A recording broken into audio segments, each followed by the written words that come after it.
Hello everyone, my self mister Daya Sahu.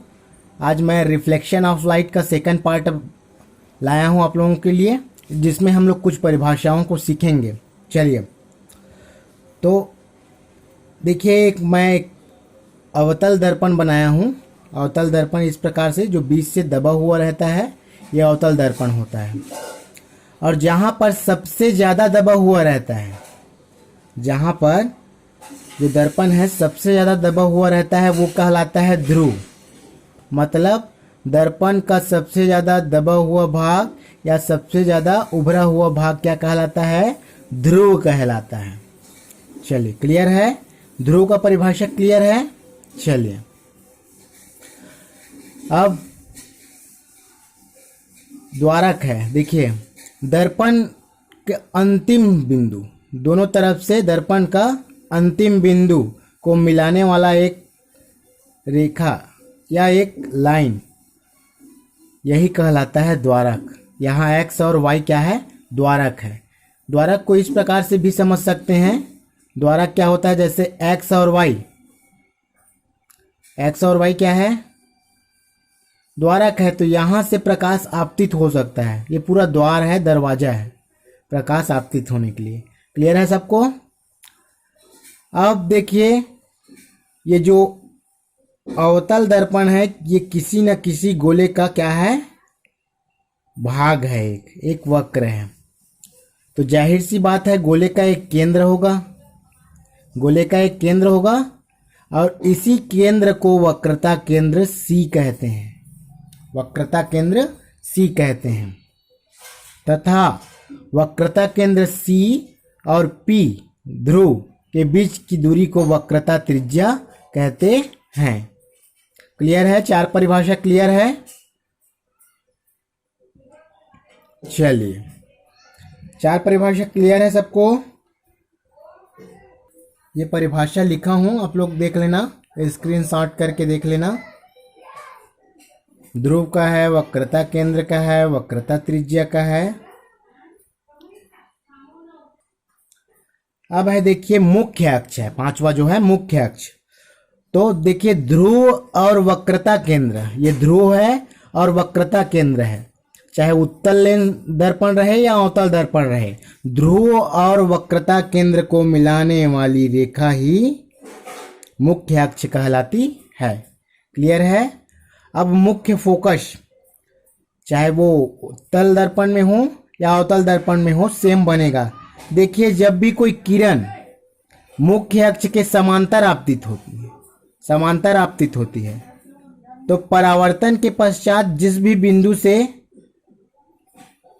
वो मुख्य अक्ष पे कट करती है, मुख्य अक्ष पे जिस भी बिंदु से वो कट करती है, वही कहलाएगा आपका मुख्य फोकस F। इसको F से डिनोट करते हैं, वही कहलाएगा मुख्य फोकस F। अब है फोकस दूरी। क्या है? फोकस दूरी। चलिए, नीचे लिखा हूं मैं फोकस दूरी। तो देखिए, मुख्य फोकस और ध्रुव के बीच की दूरी को, मुख्य फोकस और ध्रुव के बीच की दूरी को क्या कहते हैं? फोकस दूरी कहते हैं। इसको स्मॉल f से प्रदर्शित किया जाता है। परिभाषा आप लोग देख सकते हो। मुख्य फोकस और ध्रुव के बीच की दूरी को क्या कहते हैं? फोकस दूरी कहते हैं, फोकल लेंथ कहते हैं। अब एक चीज और है, फोकस तल।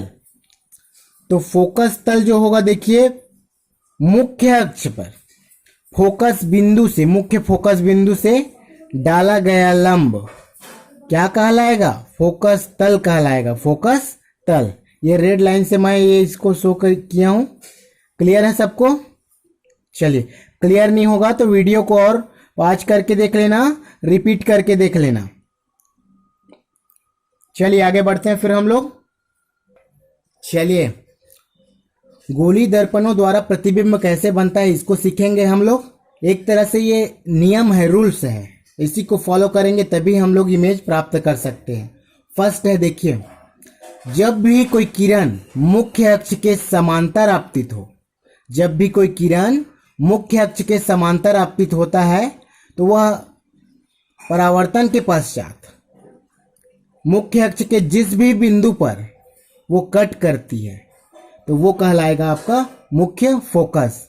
और इमेज भी आपका यहीं पे बनेगा, प्रतिबिंब आपका मुख्य फोकस पर ही बनेगा। ये तो रहा अवतल दर्पण की बात। उत्तल दर्पण में भी यही होगा। जब भी कोई किरण आपतित होगा उत्तल दर्पण में, तो उत्तल दर्पण क्या करता है, प्रकाश को फैला देती है, प्रकाश को फैला देती है। तो ये इधर रिफ्लेक्ट हो जाएगा। अब इधर रिफ्लेक्ट हो जाएगा तो इमेज बनने की इधर कोई संभावना नहीं है, तो इसको क्या करते हैं, पीछे बनाएंगे, तो ये फोकस पर आके टकराएगा और यहीं पे इसका इमेज बनेगा, जो कि वर्चुअल इमेज बनेगा। क्लियर है ना? चलिए, सेम जो स्टेटमेंट बताया उसी को लिखना है, इधर नीचे में ध्यान नहीं देना है ना। आप आपतित जो किरण होगी मुख्य अक्ष के समांतर होगी, और उसके बाद परावर्तन के पश्चात मुख्य अक्ष पर जिस भी बिंदु पर वो कट करेगी वहीं पे उसका प्रतिबिंब बनेगा। यह हुआ पहला। चलिए रूल सेकंड देखते हैं। जस्ट अपोजिट है रूल फर्स्ट का। उसमें समांतर आपतित होता था, अब इसमें कोई भी किरण जो होगा फोकस बिंदु से जाएगा, मुख्य फोकस से टकराएगा या मुख्य फोकस की ओर आएगा, आते हुए प्रतीत होगा, तो वो परावर्तन के पश्चात मुख्य अक्ष के समांतर हो जाएगा। मुख्य अक्ष के क्या हो जाएगा, समांतर हो जाएगा। ये हमारा रूल सेकंड है। ये पूरा रूल्स है ना, इसी को फॉलो करेंगे तभी इमेज बन पाएगा। चलिए तीसरा देखते हैं। तीसरा कंडीशन है, देखिए, जब कोई प्रकाश किरण वक्रता केंद्र से दर्पण पर आपतित हो, वक्रता केंद्र से दर्पण पर आपतित हो या आपतित होता हुआ प्रतीत हो, तो वो 100% रिफ्लेक्शन हो जाएगा, 100% रिफ्लेक्ट होकर उसी दिशा में वापस हो जाएगा, परावर्तित होकर। देखिए, और इसका जो इमेज बनेगा वक्रता केंद्र पर ही बनेगा, चाहे वक्रता केंद्र पर बने या ऊपर नीचे कहीं पर भी बन सकता है। क्लियर है? चलिए, और फोर्थ है हमारा, जब कोई आपतित किरण ध्रुव पर आपतित हो, जब कोई आपतित किरण ध्रुव पर आपतित हो, तो ये परावर्तन के नियम का पालन करते हुए समान कोण बनाते हुए नीचे की ओर क्या हो जाएगा, परावर्तित हो जाएगा। उत्तल दर्पण में भी यही। क्लियर है सबको? क्लियर है एवरीवन?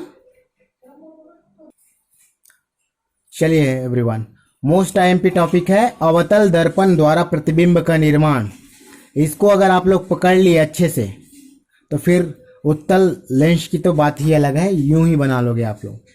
चलिए, जब कोई वस्तु अनंत पर हो, जब कोई वस्तु अनंत पर है, देखो ये अनंत पर रख दिया मैं, और ये एक अवतल दर्पण बना दिया मैं जिसका ध्रुव P है, फोकस दूरी F है, और ये C है, इसका वक्रता केंद्र है।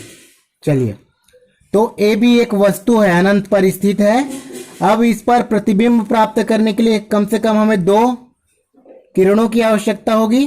तो एक किरण ये इधर से क्या हो रही है, आपतित हो रही है दर्पण पर, बिंदु M से टकराने के पश्चात ये इस दिशा में परावर्तित हो रही है और मुख्य अक्ष के बिंदु F से कटान बिंदु प्राप्त हो रहा है। देखिए, बिंदु F पर कट हो रहा है, यही मुख्य फोकस होता है।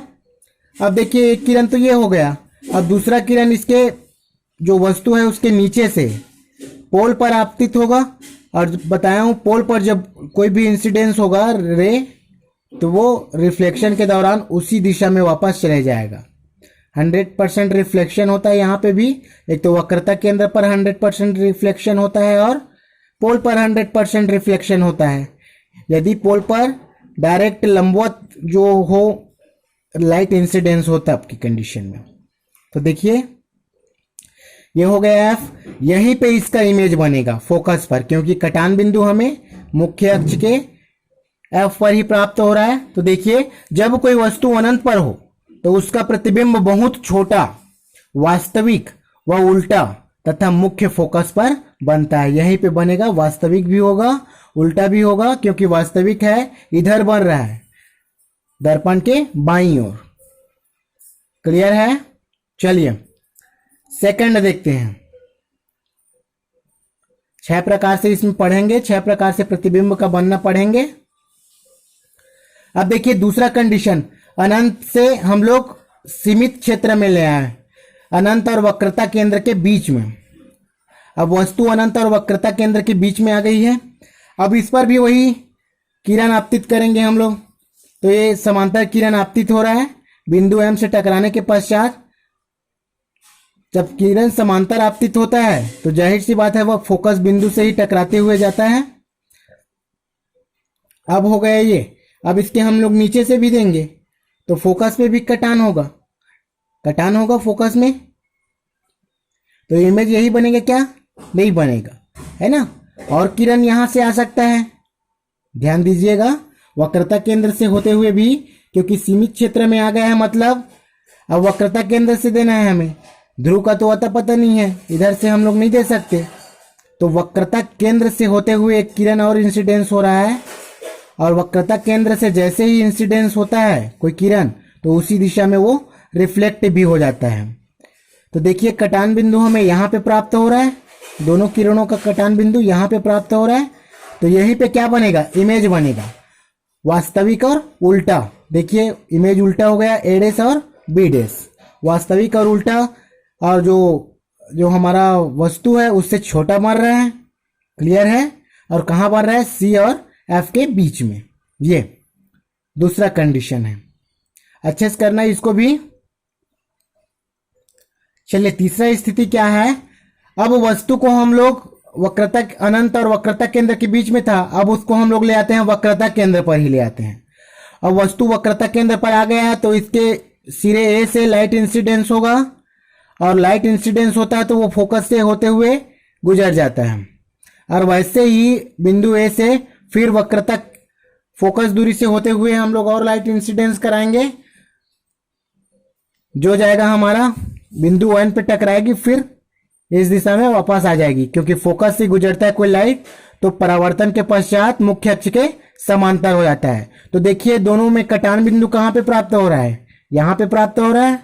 तो प्रतिबिंब कहां पे बनेगा? यहीं पे बनेगा, ए डैश और बी डैश, जो भी वस्तु है उसका जस्ट अपोजिट और बराबर। तो जब वस्तु वक्रता केंद्र पर हो तो उसका प्रतिबिंब वस्तु के आकार का वास्तविक व उल्टा तथा वक्रता केंद्र सी पर ही बनता है। क्लियर है सबको? चलिए चौथा देखते हैं। अब वक्रता केंद्र के और पहले ले आते हैं और नजदीक में दर्पण के। देखिए वक्रता केंद्र और फोकस दूरी के बीच में ले आए हम लोग वस्तु को। अब इस पर भी कोई लाइट इंसिडेंस होगा, तो लाइट अगर पैरेलल इंसिडेंस होता है तो वो रिफ्लेक्शन के दौरान फोकस दूरी से गुजरता है। ये गुजर गया फोकस दूरी से। अब क्या करते हैं हम लोग? वक्रता केंद्र की दिशा में ऊपर की ओर लाइट इंसिडेंस कर जाते हैं इसी से। तो लाइट इंसिडेंस अगर वक्रता केंद्र की दिशा में हो तो उसी दिशा में वो वापस चले जाता है, मतलब वक्रता केंद्र की दिशा में ही वापस आ जाएगा और हमें कटान बिंदु यहां पे प्राप्त होगा। देखिए ए डैश और बी डैश। तो यहां देखिए प्रतिबिंब जो बन रहा है हमें अनंत और वक्रता केंद्र के बीच में प्राप्त हो रहा है, प्रतिबिंब जो इमेज है। और इमेज बड़ा है, वास्तविक है और उल्टा है। वास्तविक क्यों है मालूम है? क्योंकि दर्पण के सामने की ओर बन रहा है प्रतिबिंब। क्लियर है ना? और ये बड़ा मिल रहा है इस बार। चलिए पांचवा देखते हैं। अब हम लोग वस्तु को ले आते हैं फोकस दूरी पर। देखिए वस्तु को ले आए हम लोग फोकस दूरी पर।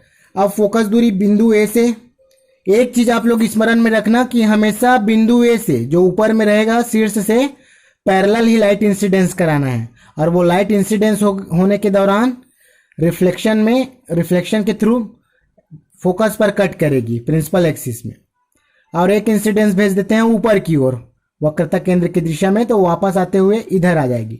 मतलब इमेज कहाँ पे बनेगी? अनंत पे। हमें मालूम नहीं है कहाँ पे बनेगी, है ना, कोई कटान बिंदु मिलने वाला नहीं है। तो जब कोई वस्तु एफ पर हो तो उसका प्रतिबिंब बहुत बड़ा बनेगा। अनंत पर है मतलब पता नहीं है, बहुत बड़ा बनेगा, वास्तविक बनेगा और उल्टा बनेगा। तथा कहां पे बनेगा? तो अनंत पे बनेगा, एट इन्फिनिटिव। लास्ट है हमारा 6, मोस्ट आईएमपी है। इसी के वजह से अवतल दर्पण जो है, जब कोई वस्तु एफ व पी के बीच में हो तो उसका प्रतिबिंब वस्तु से बड़ा तथा आभासी व सीधा बनता है। ये नया चीज है, आभासी बनेगा, पीछे की ओर बन रहा है, जिसको हम लोग इमेजिन बस कर सकते हैं, सीधा बन रहा है और दर्पण के